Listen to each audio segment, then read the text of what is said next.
Subscribe now and press the bell icon. Never miss an update. नमस्कार दोस्तों, मैं मुकेश सिंह आपका हार्दिक स्वागत करता हूं। आज मैं दिल्ली पुलिस से संबंधित कुछ सामान्य ज्ञान के प्रश्नों को आपके लिए लेकर आया हूं, जो आपकी परीक्षा की दृष्टि से बहुत ही खास हैं। प्रश्न नंबर पहला है, मोहनजोदड़ो शब्द का अर्थ क्या है? इसका सही उत्तर है दोस्तों option number B, mount of the death. Mohenjodaro शब्द का शाब्दिक अर्थ है मृतकों का टीला। और मोहनजोदड़ो की खोज सन 1922 में राखालदास बनर्जी ने की थी। मोहनजोदड़ो सिंध नदी के तट पर बसा हुआ है। प्रश्न नंबर अगला है, सिंधु घाटी सभ्यता के बारे में इनमें से कौन सा कथन सत्य है? इसका सही उत्तर है दोस्तों ऑप्शन नंबर ए। सिंधु लोग कपास का उत्पादन करने वाले पहले थे। सिंधु घाटी के लोगों ने सबसे पहले कपास का उत्पादन किया। विश्व में कपास उगाने वाले में सिंधुवासी प्रथम थे, इसलिए मेसोपोटामिया में कपास के लिए सिंधु शब्द का प्रयोग किए जाने लगा तथा यूनानियों ने इसे सिंडन कहा। प्रश्न नंबर अगला है, दिल्ली में कुतुब मीनार दुनिया का सबसे ऊंचा ईंट का बना मीनार है। इनमें से कौन से राजा ने इसके निर्माण में योगदान नहीं दिया? इसका सही उत्तर है दोस्तों ऑप्शन नंबर सी, अलाउद्दीन खिजली। अलाउद्दीन खिजली ने कुतुब मीनार के निर्माण में कोई सहयोग नहीं दिया, जबकि कुतुब मीनार का निर्माण कार्य कुतुबुद्दीन ऐबक ने कराया था। कुतुबुद्दीन ऐबक की मृत्यु पोलो खेलते समय घोड़े से गिरकर हो गई थी।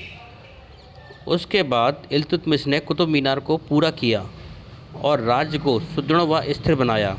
फिरोज शाह तुगलक ने आकाशीय बिजली से ध्वस्त हुई कुतुब मीनार की 5वीं मंजिल का पुनर्निर्माण करवाया था, जबकि अलाउद्दीन खिजली ने कुतुब मीनार के निर्माण में कोई योगदान नहीं दिया। प्रश्न नंबर अगला है, घटना और तारीख के इन जोड़ों में से कौन सा जोड़ा सही ढंग से मेल नहीं खाता है? इसका सही उत्तर है दोस्तों ऑप्शन नंबर सी, बीजी तिलक ने पूना में, इधर पूना आएगा, पूना में अपने मुख्यालय के साथ भारतीय गृह नियम लीग की स्थापना सन 1914 में की। होम रूल आंदोलन Akhil Bharatiya home rule league एक राष्ट्रीय राजनीतिक संगठन था। इसकी स्थापना 1916 में बाल गंगाधर तिलक द्वारा की गई थी। भारत में स्वशासन के लिए राष्ट्रीय मांग का नेतृत्व करने के लिए होम रूल के नाम के साथ की गई थी। बाल गंगाधर तिलक ने पुणे होम रूल लीग की तथा एनी बेसेंट ने मद्रास होम रूल लीग की स्थापना की थी। प्रश्न नंबर अगला है, जैन धर्म में 3 रत्न त्रिरत्न दिए जाते हैं और उन्हें निर्माण का मार्ग कहा जाता है, वे क्या हैं? इसका सही उत्तर है दोस्तों ऑप्शन नंबर डी, सही विश्वास, सही पथ और सही आचरण। प्रश्न नंबर अगला है, अंडमान और निकोबार द्वीप समूह भारत का एक संघ शासित प्रदेश है। निकोबार में द्वीपों की संख्या क्या है? इसका सही उत्तर है दोस्तों ऑप्शन नंबर बी, 19। अंडमान तथा निकोबार द्वीप समूह में द्वीपों की संख्या 19 है। अंडमान निकोबार द्वीप समूह बंगाल की खाड़ी में स्थित है, जो क्षेत्रफल की दृष्टि से सबसे बड़ा केंद्र शासित प्रदेश है। इसमें करीब 247 छोटे छोटे द्वीप हैं और निकोबार में 19 द्वीप हैं। लक्षद्वीप समूह अरब सागर में स्थित है। इसमें कुल 36 द्वीप हैं। इसमें केवल 10 द्वीप पर ही आबादी है। प्रश्न नंबर अगला है, सौरमंडल की उत्पत्ति से संबंधित इनमें से कौन सा सिद्धांत सही ढंग से मेल खाता है? इसका सही उत्तर है ऑप्शन नंबर बी, ज्वारीय हाइपोथेसिस, ज्वारीय जीन्स और हेरोल्ड जेफरी। ज्वारीय हाइपोथेसिस जेम्स जीन्स और हेराल्ड जेफरी का सिद्धांत सौरमंडल की उत्पत्ति से है। प्रश्न नंबर अगला है, इनमें से कौन सा महाद्वीप सही ढंग से अपने सबसे बड़े देश क्षेत्रफल में से मेल खाता है? इसका सही उत्तर है दोस्तों ऑप्शन नंबर डी, दक्षिण अमेरिका, ब्राज़ील। दक्षिण अमेरिका का सबसे बड़ा क्षेत्रफल वाला देश ब्राज़ील है। इस महाद्वीप का सबसे बड़ा नगर रियो डी जेनेरियो है। एशिया में क्षेत्रफल की दृष्टि से सबसे बड़ा देश चीन तथा सबसे छोटा देश मालदीव है। प्रश्न नंबर अगला है, असंगत मिलान खोजें। इसका सही उत्तर होगा दोस्तों ऑप्शन नंबर सी। दुनिया में सबसे गहरी झील सुपीरियर। दुनिया की सबसे गहरी झील बैकाल झील है, जो कि एशिया में स्थित है।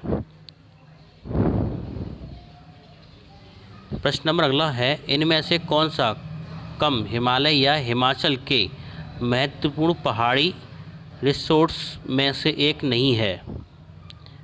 इसका सही उत्तर है दोस्तों option number A, Banasura. Banasura की पहाड़ी लघु हिमालय में नहीं है। लघु हिमालय की सबसे लंबी व प्रमुख श्रेणी पीर पंजाल श्रेणी है।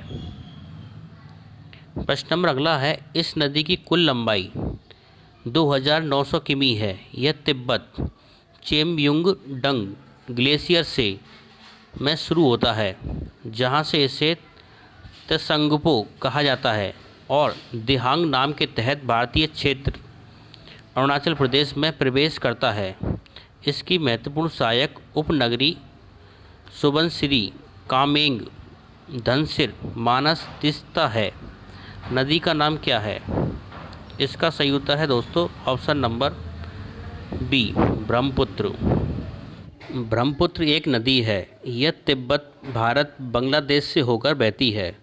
ब्रह्मपुत्र का उद्गम स्थल तिब्बत के दक्षिण में मानसरोवर के पास चेमांगयुंग दुंग नामक हिमवाल से हुआ है और ब्रह्मपुत्र की लंबाई 2900 किमी है। ब्रह्मपुत्र का नाम तिब्बत में सांगपो, अरुणाचल में हिंड तथा असम में ब्रह्मपुत्र है। प्रश्न नंबर अगला है, भारतीय मानक मेरिडियन 5 राज्यों के माध्यम से गुजरता है। इनमें से कौन सा राज्य 5 राज्यों में से नहीं है? इसका सही उत्तर है दोस्तों ऑप्शन नंबर सी, बिहार।